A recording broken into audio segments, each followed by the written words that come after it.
Mrs. Menda, thank you for speaking with Brut. I'd like to understand from you, what are the factors you think that influence the price of an artwork? So we have one art piece that sells for crores while another sells for hundreds even. So what are the things that one must look for while appraising an artwork? Firstly, thank you for joining us here today. Price points of an artwork would vary on multiple levels. To start off, the artist and in question. So the artist's prowess and how far in the career that they have progressed, the recognition and the brand value of the artist, so to speak. We're referring also to the price points that the artist holds over time or previous sales, the materiality, the scale, the technique employed, depending on the size of the artworks. It would be the uniqueness of the piece. For example, the one that we have here of Tukral and Tagra is a unique addition. And then also about the contextualization of the artwork, if it's addressing something which is global and the need of the art. Also, I think the ability to get some intellectual discourse, elicit emotional responses, all of these subtle factors play into determining the price points. Talk to me about an artwork like this, which is so minimalistic and almost, it seems very relatable.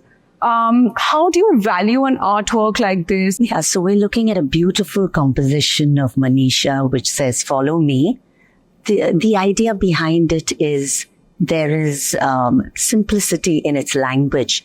And this is what art does, what it elicits from anybody. It's very relatable. It's easy on the eye. The materiality, again, is economical, so to speak. So it's sort of almost engages the audience because it's in context to their living realities. It's very contemporary in its language and its appeal. So I think it's all these subtle nuances and factors that build into making an art, what an art is, and what goes into the creative mind space of the artist. And of course, it is a seminal work of art. It's not just an visually aesthetic piece of art. There is much more layering that goes into works such as these. And to be able to take out the messaging that the artist wants you to garner, whether it is an emotion, it's creating some kind of a positive impact. It's stirring up conversations, allowing you to get yourself excited and explore the medium of creativity at large. So it's really appealing to an audience to say, art can be fun, art can be playful, art is meaningful, art is talking about our shared views and history. So I'm not breaking down the artwork, but I'm just saying it's all of this, the intellectual discourse, the emotional quotient that it allows. It's also very good for the mind. It sort of declutters, and mentally art is supposed to also enable and make you feel.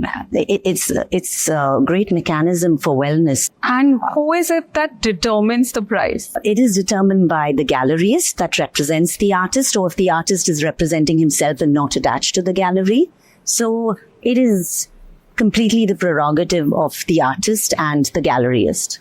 And it is an opaque industry. So it is what it is, and that's how it flows.